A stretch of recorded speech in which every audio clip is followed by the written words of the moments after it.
Hola, ¿qué tal? Soy integrante del grupo número 2 de Derecho Penal 3 y en esta oportunidad mi grupo y yo les presentaremos un análisis acerca del caso Yamoja. ¿Es concebible que una hija mate a su madre? Su hija fue encontrada culpable sentenciada a 20 años de prisión. Sin embargo, hasta la fecha se manifiesta que fue en defensa propia y que no ha quedado claro quién produjo la única herida mortal. Mucho menos existe pericia o prueba alguna que compruebe lo dicho. Expediente 728-2008. En Lima, a los 13 días del mes de octubre del 2008, el Pleno del Tribunal Constitucional pronuncia la sentencia que analizaremos a continuación.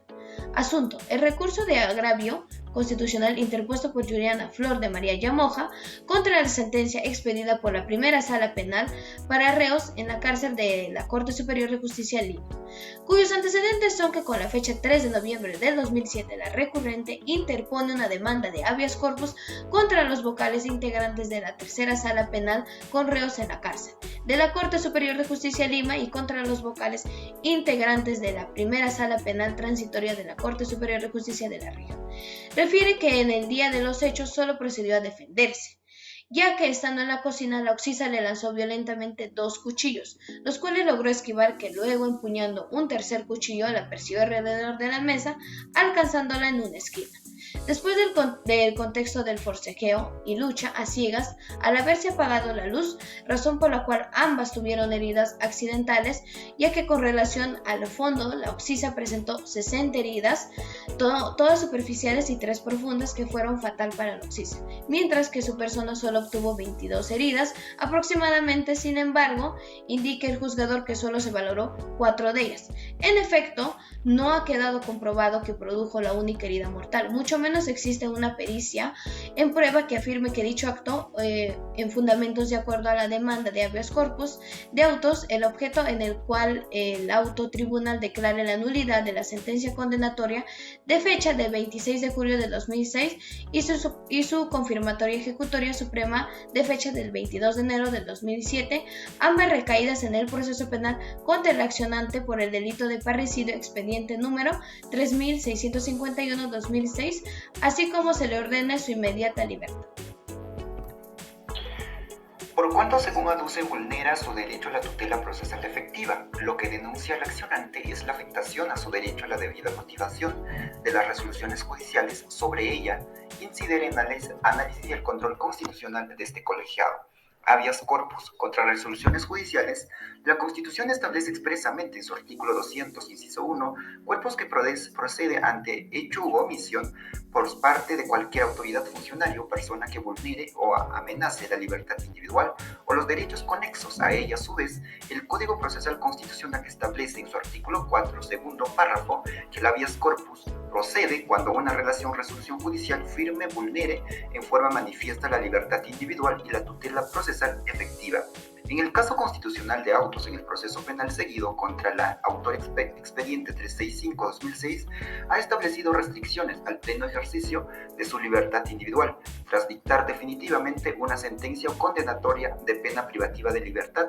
En cuanto al análisis de la controversia constitucional, la Ejecutoria Suprema señala que el análisis y la valoración de pruebas acopiada en la instrucción, como se debatió en juicio oral, se llevó a determinar fehacientemente respecto al 5 de marzo del 2005.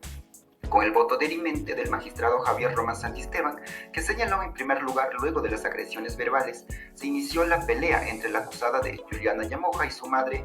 La primera mencionada le impidió 3 heridas cortantes, una herida constante penetrante a plano profundo que laceró la arteria carótida izquierda que causó la muerte. En segundo lugar, al acudir a la desproporcionalidad de las heridas, cuando señala que la acusada no se defendía al ataque de la oxisa, sino esta atacó con violencia, por tanto resulta de proporcionarle con el número de lesiones que tenía al occiso, a cortes uno de ellos mortal, mientras la acusada 4 cortantes.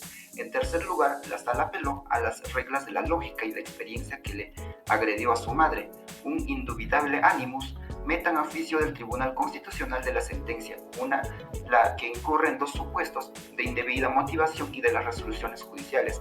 En primer lugar, presenta una deficiencia motivación interna en su manifestación de la falta de correlación lógica, así como coherencia normativa Y en segundo, presente deficiencia en la justificación externa, tal como detallaremos a continuación. Vemos la falta de correlación lógica de fundamento 14b y del indica que deben presentar igual cantidad de heridas en el cuerpo. De no ser así, concluye que quien presente menos heridas será el sujeto activo del delito de parricidio, mientras que aquel que presente más heridas será el sujeto pasivo de dicho ilícito. Dicha conclusión se basó en criterios cuantitativos antes que en aspectos cualitativos, más aún si se trata de la libertad personal de una sentencia condenatoria de la argumentación del Tribunal Penal.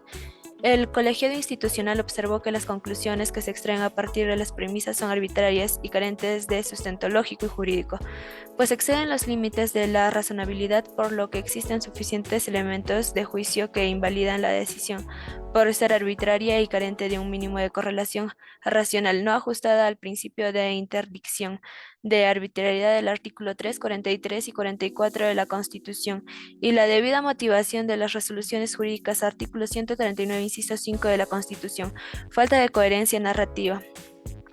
Hay suficientes elementos de juicio que invalidan la decisión cuestionada a ser arbitraria e incoherente, así como una motivación gráfica e incongruente que vulnera el principio de la prohibición de la arbitrariedad conforme lo establecen los artículos antes mencionados. Sin embargo, resulta evidente que no ha exteriorizado dicho razonamiento lógico, no, más bien por lo contrario, no ha explicado que la regla de la lógica o que conocimiento científico lo ha motivado para que llegue a dicha función.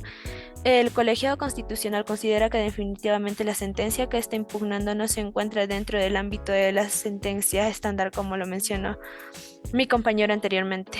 La ejecutoria suprema carece de una debida motivación, en primer lugar, en la motivación interna, o sea, en su manifestación de correlación lógica, así también como una coherencia narrativa, que en segundo lugar porque presenta una deficiencia en la justificación externa, pero además de todo ella presenta una indebida motivación respecto al procedimiento de la prueba indicatoria. Por ello no puede autorizar el Tribunal Supremo a rebajarse a ese nivel de racionalidad que se exige. Por el contrario, debe quedar claro que la exigencia constitucional, la debida motivación de las resoluciones judiciales es muy condicional, conforme lo señala el artículo 13, 44 y 139 del inciso 5 de la Constitución. Es por ello que el derecho fundamental a la presunción de inocencia, el principio de iun debiu pro reo.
Y la dogmática.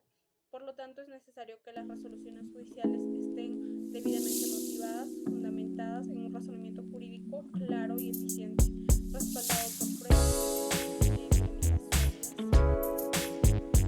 Asimismo, el Tribunal Constitucional, como máximo intérprete de la Constitución, tiene la responsabilidad de proteger los derechos fundamentales y verificar la constitucionalidad de las sentencias emitidas por los tribunales en todos los niveles. Sin embargo, también debe tener en cuenta que los derechos fundamentales no son absolutos, pueden ser ponderados cuando entran en conflicto. La sentencia del Tribunal Constitucional es relevante porque corrige una falta de motivación adecuada en las resoluciones judiciales.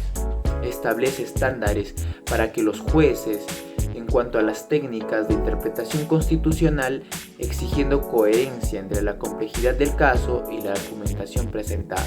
La motivación debe ser clara detallada y evitar controversias legales debido a una motivación inadecuada o aparente.